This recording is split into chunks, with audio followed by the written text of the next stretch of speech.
Anatol, thank you so much. It's been a long time, and our discussion has been overdue, and we have so much going on. And I would like to first start with the developments of literally today.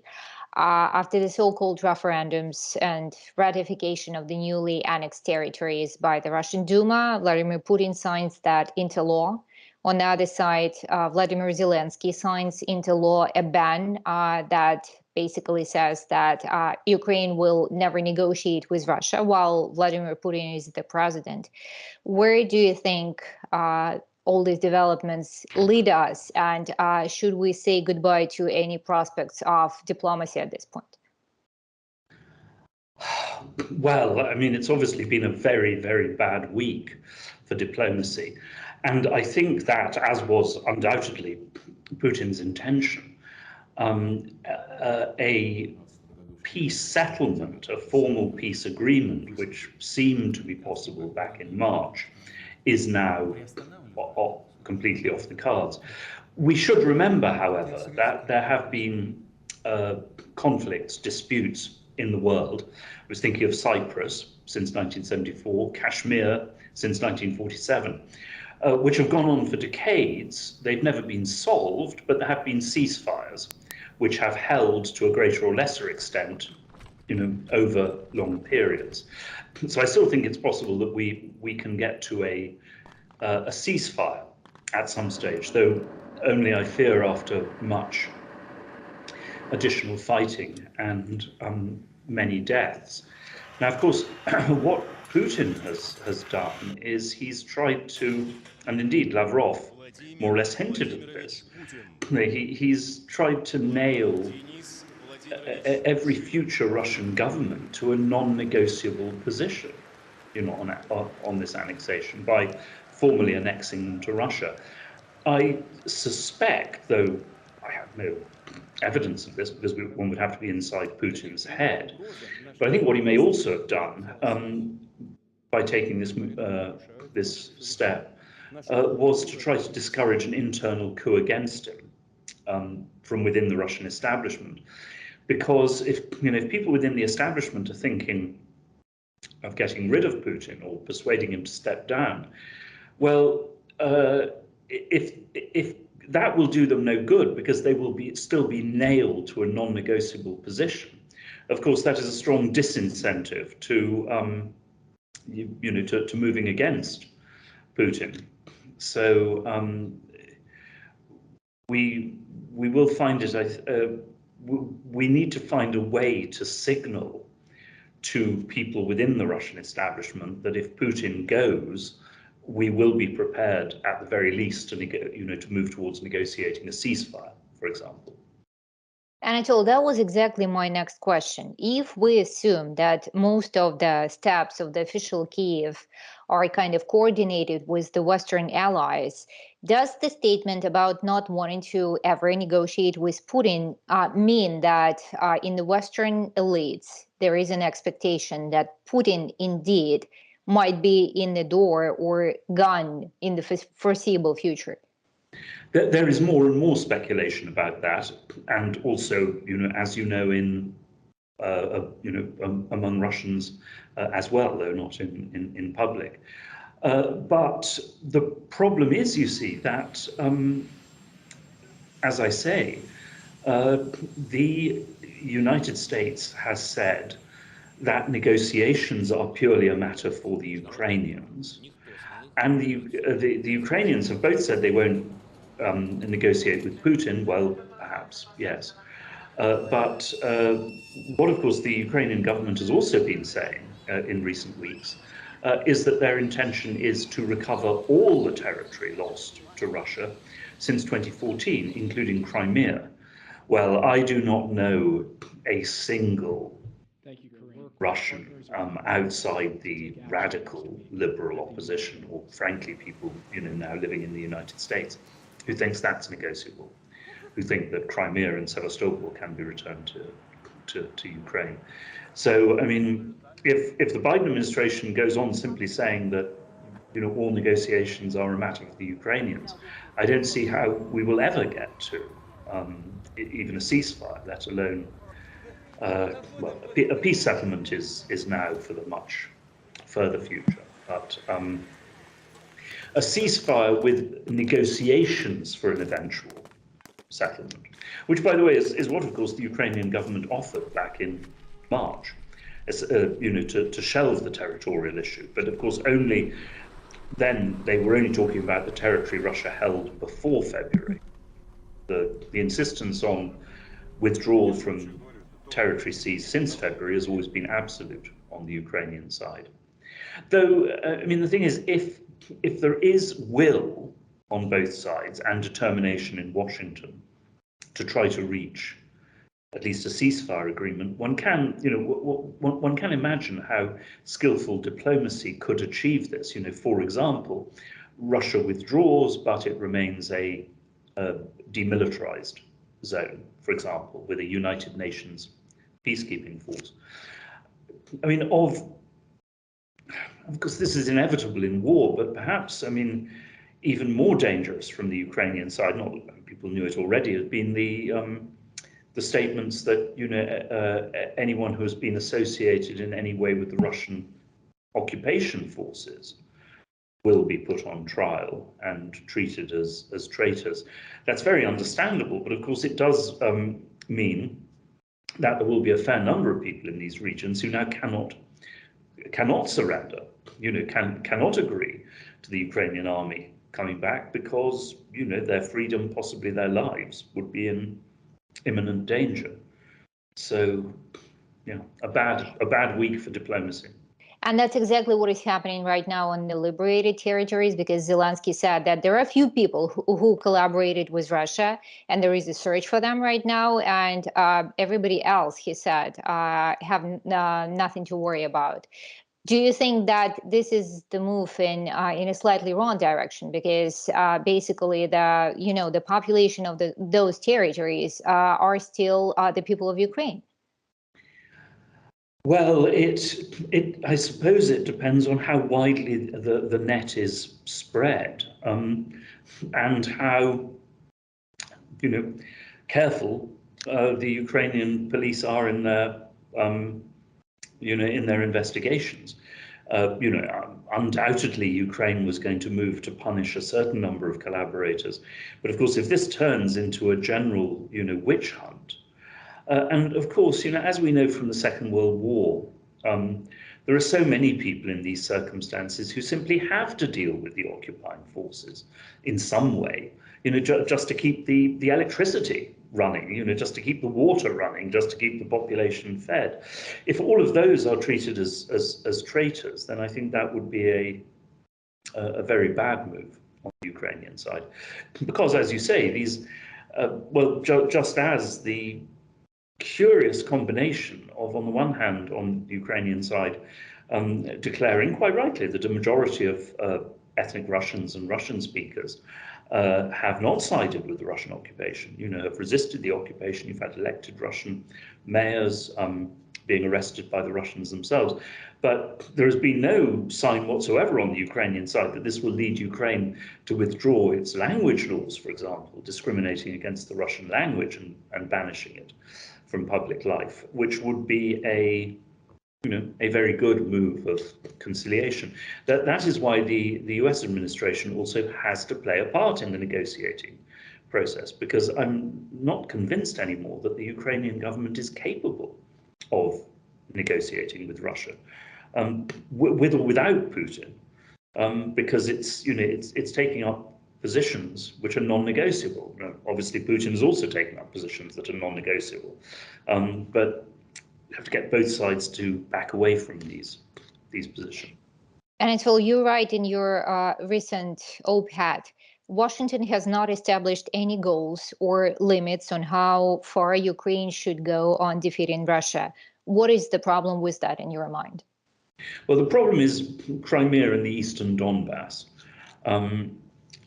Putin has theoretically annexed these other areas of Ukraine, Kherson and Zaporozhye, but that, and the whole territory of the Donbass, but that, of course, is not just ironic, but almost a bad joke, because Russia does not control the whole of these oblasts. Russia has never controlled Zaporizhia city, and Russia is in the process. Russia has never controlled the whole of Donetsk Oblast, and is now losing some of what it did control. So, I mean, in a way, this is a ridiculous step. It's annexing territory that you don't even control or occupy. But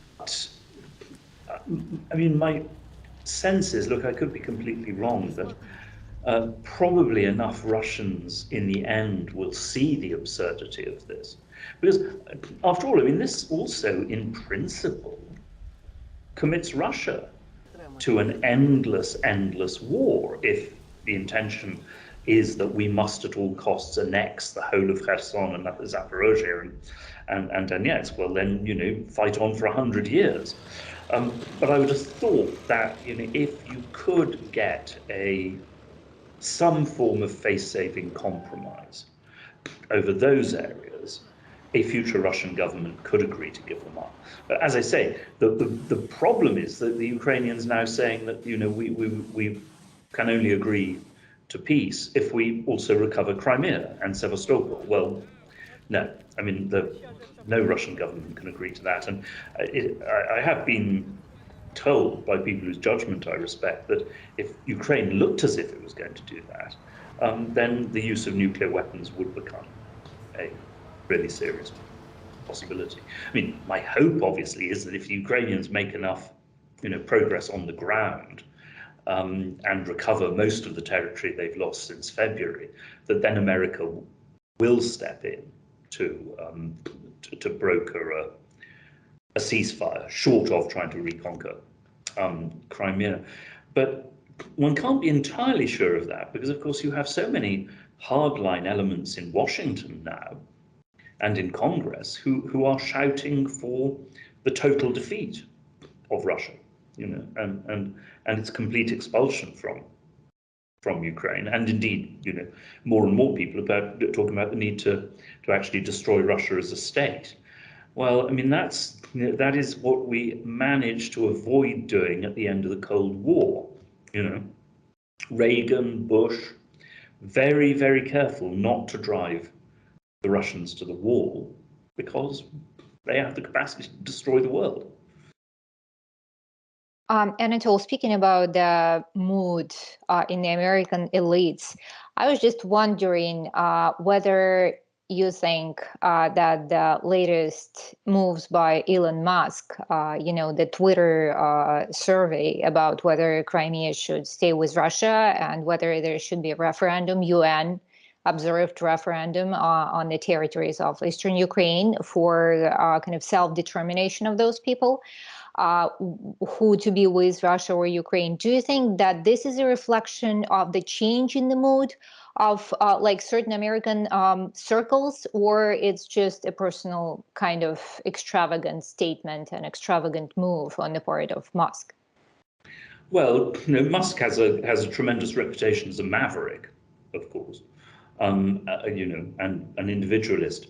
But I doubt he would have done this unless he had some measure of encouragement from some section of the US establishment, possibly from the Biden administration. I mean, the stupid and tragic thing about this whole war, well, many stupid and tragic things, is that, just as before the war, all the Western countries, well, Zelensky has said this, he went to Western governments and asked if they can guarantee that Ukraine was going to be a member of NATO within 5 years, and they all said no. So, we wouldn't sign a treaty of neutrality, but equally we weren't serious about taking Ukraine into NATO. Well, similarly, I mean, since 2014, every Western official I've talked to has said, of course, well, until the start of the war, of course, Crimea is lost. Ukraine will never recover Crimea. So I said, okay, well, let's why not at that point do a deal? Suggest if you really think Ukraine will never get it back, let's defuse this issue, have a United Nations referendum, and offer a deal to the Russians whereby they recognize the independence of Kosovo in return for our recognizing the Russian annexation of Crimea, assuming that a UN referendum, produces the vote, have a UN referendum in Kosovo. And the universal response was, no, we can't possibly do that.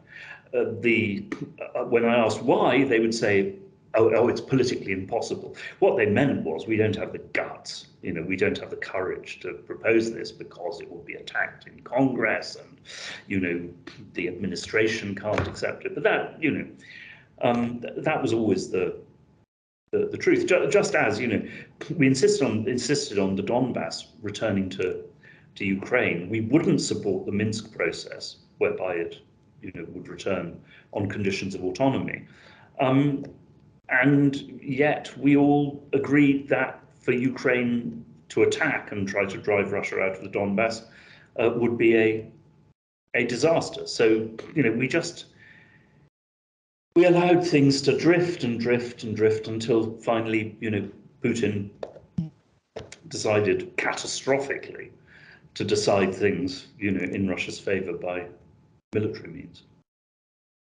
Anatol, what you just mentioned, Zelensky late last week seemed to have caught off guard his Western allies by announcing that Ukraine is coming forward with an application for a fast-track acceptance to NATO. What kind of change in the dynamics signals the fact that Kyiv is seemingly going off script, in this case with his Western supporters? Well, my sense is that unless he is really self-deluding, Zelensky and his immediate advisors must know that this can't happen because NATO has made it clear again and again and again it will not fight to defend Ukraine. It will provide weapons, it will provide intelligence, provide money, but it will not go to war for Ukraine, of course. NATO membership involves Article 5, which is a commitment to go to war in defense of Ukraine.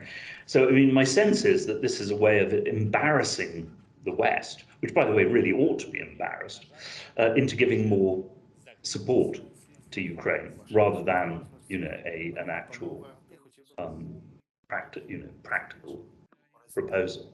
You'll get, of course, the usual suspects, British government grandstanding, the Balts, the Poles, but even the British government, I think, only because it knows that this will be vetoed by the French and Germans, and indeed not supported by America, because the Biden administration has been pretty careful to avoid actually sending American troops into Ukraine, getting America directly involved, which is what NATO membership means. There's also, by the way, a provision in the NATO treaty that you can't accept countries that have territorial disputes with their neighbours. Well, now, we don't exactly accept that Ukraine has a territorial dispute with Russia, but of course it does. And so one more thing, and it kind of falls in line with this discussion on coordination or the lack of it. New York Times just reported that it learned that American intelligence is pretty confident that the Ukrainian government officials might be involved in the assassination of the Russian journalist and the daughter of the Kremlin propaganda guru. Her name is Daria Dugina. And it's been stressed out that Washington had nothing to do with, supporting, carrying out, giving any intelligence on this.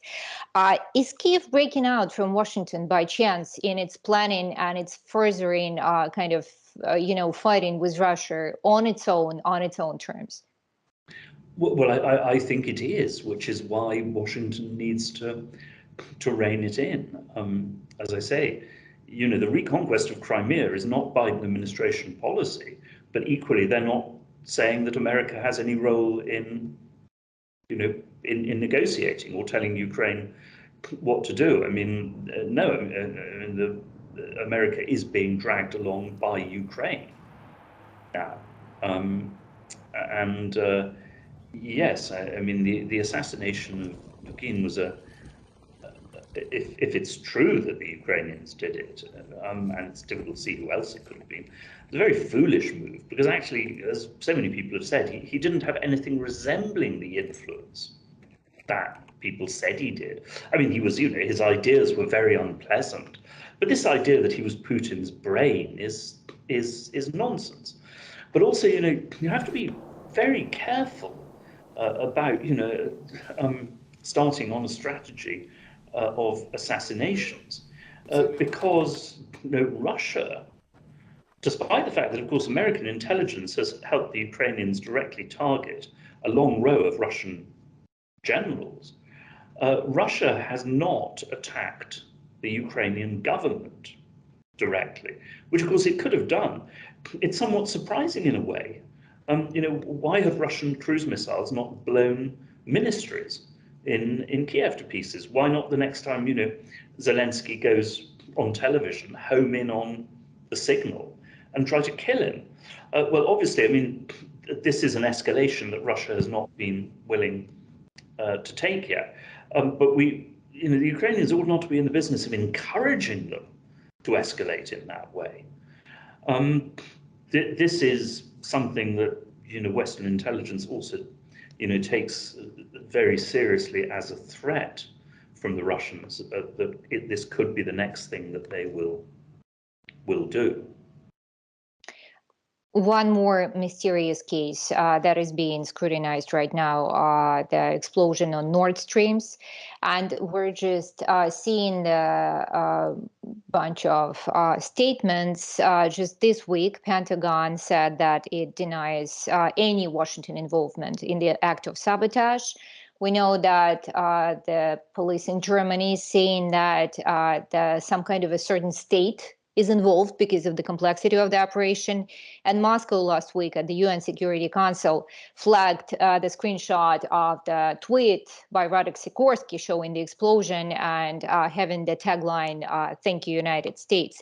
Do you think that impartial investigation on Nord Stream is possible in this situation of current Russia-West very fierce confrontation? No, there can't be an objective investigation, and the Germans and Danes would never accuse the Americans of doing it, even if in fact they did. Look, I honestly cannot say, I don't think anybody can say for sure, except the people who did it, who was responsible for this. But you use the word mysterious. I think that's what we should stick to. That we don't actually know, because I was very amused by a piece by Susan Glasser in the New Yorker recently, in which she began by saying, quite rightly, this was a mysterious attack. We don't know who did it. A few paragraphs later, she was stating virtually as a fact, or quoting an American ex-ambassador, as a fact that, of course, it was the Russians who did it. Well, that's pretty bad journalism, frankly, the answer is we just don't know. But obviously, I mean, America had an interest in doing it, as indeed Biden said, earlier in the year. But that doesn't mean that they did it. It's more difficult to construct an argument for why Russia should have done it, because if they wanted to send a signal about their threat to European infrastructure, you'd have thought it would make much more sense, for example, to launch a cyber attack, which is also deniable. But the answer is, we just don't know. If I hadn't been there on the bottom of the Baltic with a helmet and a flashlight, seeing who actually did it and asking them, we don't know. And we should not probably expect like crystal clear and balanced investigation and the results. I mean, no. I mean, no doubt at some stage, probably there will be maybe leaks. But it may be one of these cases where nobody will ever really know for sure what happened.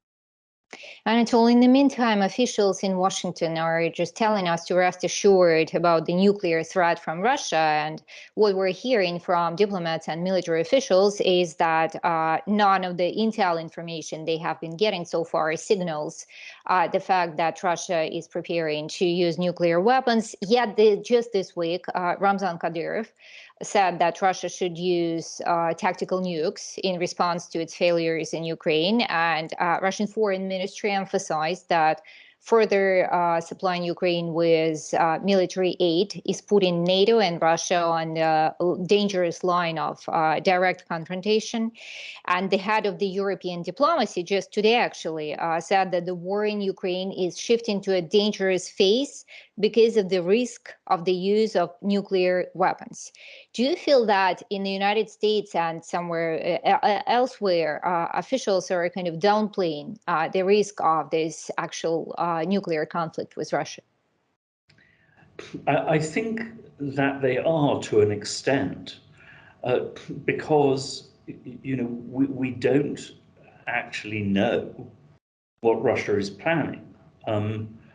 We do know that Russia is beginning to lose fairly seriously, but we don't know how badly Putin is prepared to lose, how much he's prepared to lose, before he either decides that he has to go or that he must escalate.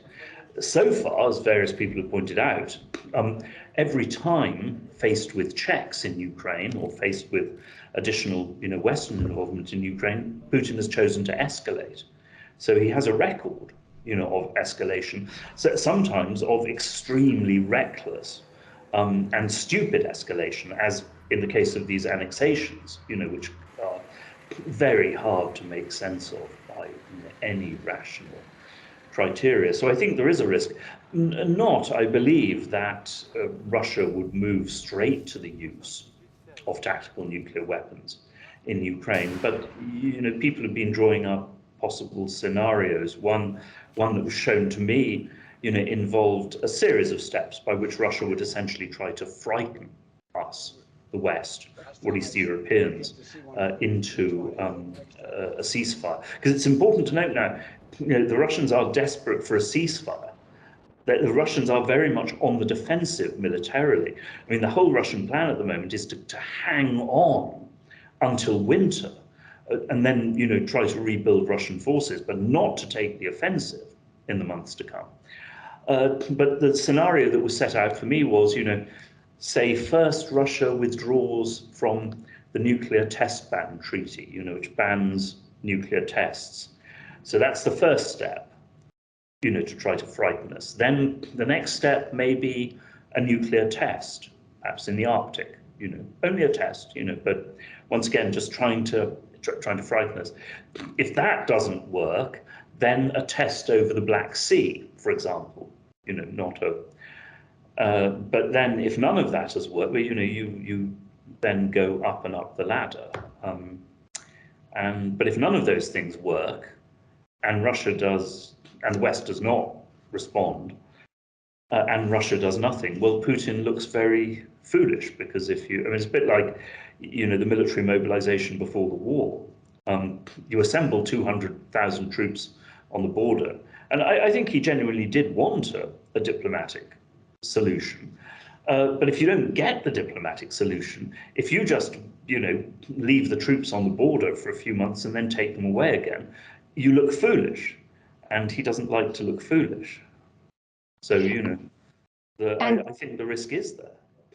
Where do you feel we really stand in terms of the beginning of the proverbial World War III over Ukraine? There isn't much talk about that. Well, I mean, if Russia uses tactical nuclear weapons, the talk in establishment circles in Washington is that America then does send its own air force and missiles into action to basically destroy the Russian armed forces in Ukraine. Does Russia simply sit there and accept that, or does it start firing missiles into Poland? And are they conventional missiles or are they nuclear missiles? if Russia starts bombarding a NATO ally, then NATO is at war with Russia. And if the US goes on attacking Russian forces in Ukraine and defeating them, then, and trying to take Crimea, which the great majority of Russians regard as Russian territory, well, that is what, as various people have said to me, the Russian nuclear deterrent is for, to defend Russian land.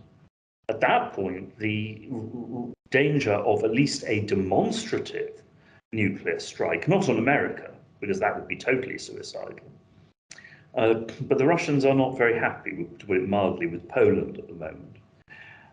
So basically fire something into Poland and then say to the Americans, so, right, what are you going to do about it? Are you going to actually ensure the annihilation of America by bombarding us, or shall we talk?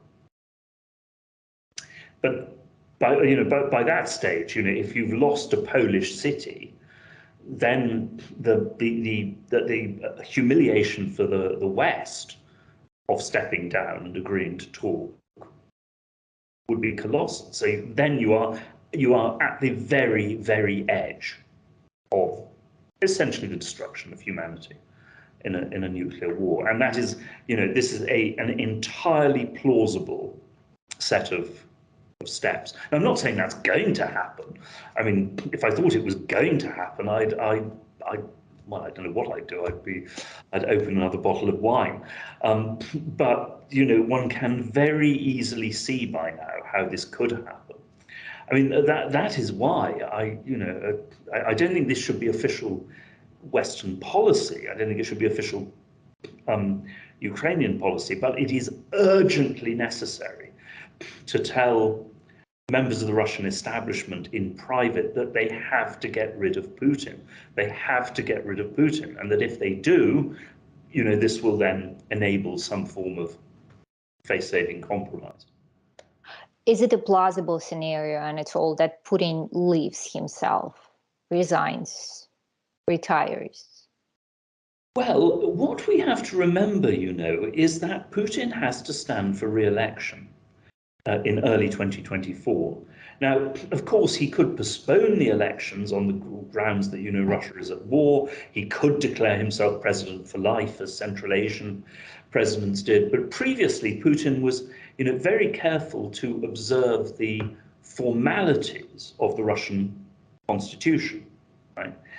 But I don't think that in present circumstances, Putin could risk anything resembling a free election in Russia.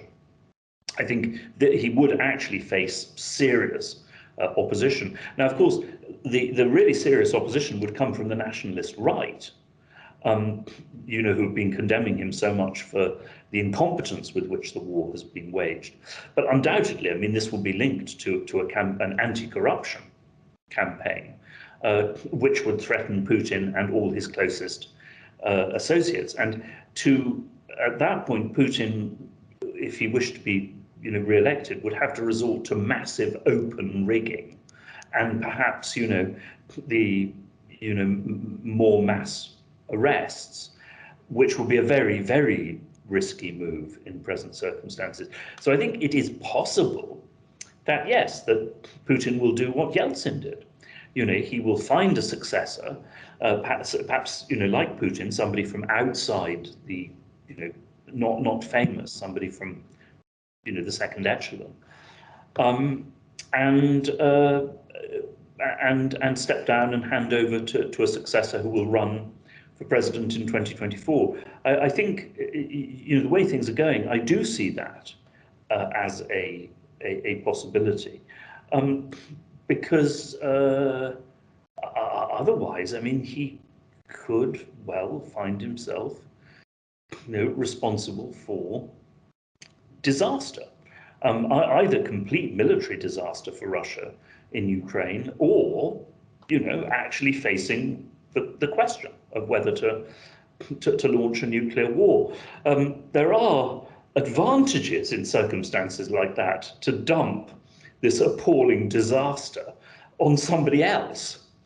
Particularly if you think that maybe that somebody else has a better chance of of getting Russia out of this. I mean, also, of course, Putin is a man with a strong sense of history.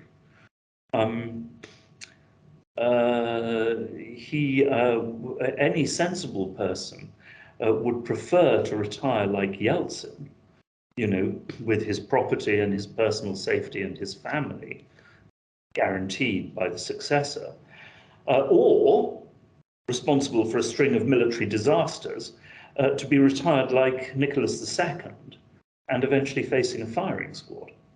I mean, one hears there are people in the Russian military by now who are so furious with the way that this war has been mishandled, and of course, then generals blamed for it, for their failures. When ultimately the responsibility was that of Putin himself and the government. I wouldn't feel at all confident if I were Putin that if I tried to hang on to the bitter end and was then overthrown, that I wouldn't find myself trial.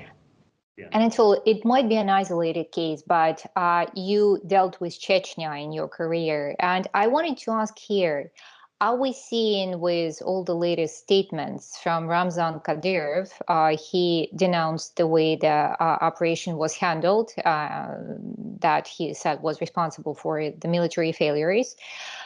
He was awarded with the new kind of award, General, I forgot exactly what it is, but it just happened. Are we seeing something resembling an ascent of Kadyrov to something that might be closer to where Putin is? Is his power increasing in Russia? Because there are speculations like that. I find it very difficult to imagine that Kadyrov actually running Russia. But on the other hand, I mean, you do have this big right-wing nationalist critique of Putin now, and Kadyrov is playing to that. So I mean, I would imagine that Kadyrov obviously cannot possibly do a deal with the liberal opposition or Navalny by now. If they come to power, then Kadyrov is in really serious trouble. But he can do a deal. If Putin falls, he can do a deal with the Russian right. And after all, he has made a considerable contribution to the war in Ukraine. So I think Kadyrov is looking ahead and creating multiple potential alliances. But I doubt that this involves national ambition. I would see this as much more of a defensive move on Kadyrov's part, because after all, he is so closely tied to Putin. He is so much Putin's close ally that he simply must be deeply worried about what will happen to him and his clan if Putin falls. So I think Kadyrov is looking ahead, is my sense. Anatol, if we quickly turn again to the U.S.-Russia relationship, the ambassador to United States said that America-Russia relationship has very closely approached a dangerous line. Again, this rhetoric of dangerous line.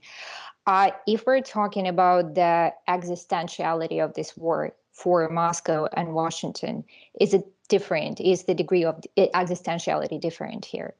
Oh, totally. I mean, this is where Washington has gone wrong for almost 20 years now. And by the way, I mean, that this has been in effect pointed out by the present head of the CIA, William Burns, in his book, The Back Channel, that turning Ukraine and Georgia into Western allies was for Russia an absolute red line, something that they saw, the entire Russian establishment saw as a threat to vital Russian interests for absolutely obvious historical, geographical, strategic, military reasons. Whereas, it was well summed up by Brzezinski. Without Ukraine, Russia becomes essentially a third-rate power. Whereas, it does have to be pointed out that America trundled along pretty happily for 250 years without ever thinking about Ukraine. Of course, it's not a vital American interest. It's a product of the the colossal ambitions that resulted from victory in the Cold War, and the collapse of the Soviet Union. Those of us who are old enough, you go back 40 years, and so, to the early 1980s, and suggest that it should be Western strategy to turn Ukraine into a military ally against Russia. You would have been kicked out of any serious discussion in any think tank, any foreign ministry or defense ministry in the West if you had suggested that as a Western strategy. But we sort of gradually, step by step, fell into this. But also, of course, that's true of Russian vital interests, and the potential loss of Sevastopol. The loss of Crimea and Sevastopol is equivalent for America to the loss of Hawaii and Pearl Harbor. America would go a very long way and run colossal risks to prevent that happening. But also, of course, for Putin. The Biden administration would not, I think, lose an election, even if it did sponsor a peace deal, with Russia. In the end, the economic conditions within America are much more important, and domestic issues, policing, immigration, and so forth. But if Putin completely loses the war in Ukraine, Putin is finished. This is indeed an existential issue for him, because it's his war. He launched it. Whatever the faults of the West in the whole NATO expansion process and so on and so forth, and refusing to negotiate, still the fact is that this is Putin's war. He chose to go to war. Nobody forced him to do it. And if you remember, at the start of the war, Putin was also, made such a point of making this his personal decision, his responsibility. All his officials were reduced to the status of puppets. Well, he did that because he wanted responsibility for victory. Now he's got responsibility for defeat. So yeah, it's existential for him. Is it a proxy war for America at this stage? Oh, absolutely. But they're quite open about it. So many of them are. This is now a proxy war to radically weaken Russia, and you have all these people saying, yes, we can't have a peaceful compromise to end this war because we have to prevent Russia from ever being in a position to threaten its neighbors again. And you still have ridiculous talk, absurd, crazy talk about how, if we don't completely defeat Putin and remove him from power, then in future he will create a Russian threat. We actually had somebody, Ambassador, saying this the other day. He will threaten Paris. The Russian army that can't capture Kharkov is going to threaten Paris or Berlin. Just nonsense. But of course, all it's meant, other than just sheer hysteria, what it's meant to do is create excuses for the total defeat of Russia, with the hope of bringing down the Russian regime and radically weakening the Russian state. So yes, of course, it's a proxy war. It's interesting, Anatol. If Russia is defeated and in shatters and in complete chaos, Europe doesn't seem to be benefiting much from a neighbor like that. Well, no, indeed. And that's something Europe should have thought of before. But no, a Russia in chaos would generate all manner of problems. There is also the point, of course, that before it got to that stage, one might see the Chinese coming in with much greater aid and assistance. Now, they really don't want to. They really don't want to, I think. They didn't want this war. They didn't approve of it. They certainly don't approve of these annexations. And they haven't, they've given very little help to Russia so far. They haven't signed on to sanctions, and they haven't, actually voted against Russia in the UN, but they haven't voted for Russia, and they haven't given any significant degree of military or financial assistance. They've left Russia on its own. But, I have been told that if China thought that Russia was actually in serious danger of being completely defeated and destroyed as a state, that Beijing would see this as such a threat to Chinese interests, including Chinese energy security, that Beijing would step in to try to prop up Russia. So that's something we need to keep, the people who are basically calling for the destruction of Russia need to keep this in mind. China also has a say there.